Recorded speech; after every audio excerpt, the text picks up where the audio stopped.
On Sunday, Guyanese from all cultures and races joined hands together to bid their farewells to the Henry boys who died last Sunday. Now, significantly, on this same ground 400 years ago, slaves who participated in the 1823 rebellion were slaughtered and their bodies were displayed for all to see the consequences of challenging the plantocracy and the system of chattel slavery. Several key officials spoke at the Cousins farewell service, including Chairman of the International Decade for People of African Descent Assembly Guyana, Vincent Alexander, General Secretary of the Guyana Trades Union Congress, Lincoln Lewis, and Mayor of Georgetown, Pandit Ubraj Narain, all called for justice, peace, and unity.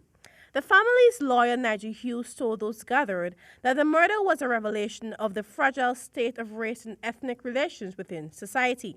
He further lamented that Guyanese continue to push farther away from the true meaning of the country's motto, one people, one nation, one destiny. Yet, in our daily collective lives, and certainly at every election cycle, we abandon any notion of or commitment to our national motto. The open, unhealed wounds of racism and ethnicity have become the #1 priority of this republic we call Guyana.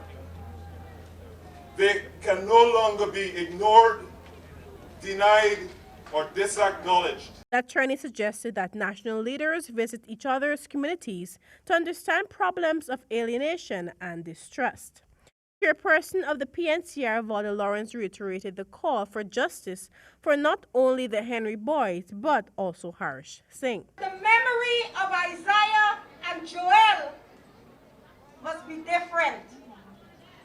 We must not come here 3 decades after to speak about getting justice for them. What we want is justice now. Now we want justice. And we are sending a clear message. We are a peaceful people. We have struggled for decades with the murders of our loved ones. And we are saying it must stop with Isaiah and Joel. A private viewing was held at the Sandys funeral home, following which the hearses and the impressive funeral procession escorted by police. The procession then proceeded to West Coast Berbice for the final viewing at the boys' respective homes before being interred. As the bodies passed several villages on the east coast of Demerara, scores of persons gathered along the roadway at Buxton, bidding their farewells to the boys.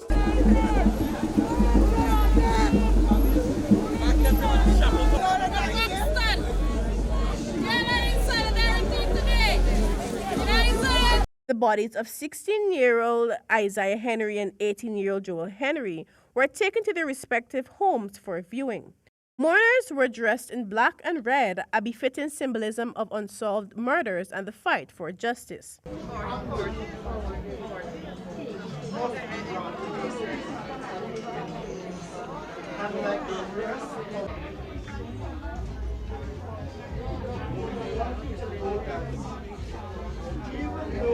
The youths were discovered on September 6th in Cotton Tree Backdam, West Coast Berbice, after they were last seen alive the day before when they left to go into the backdam to pick coconuts.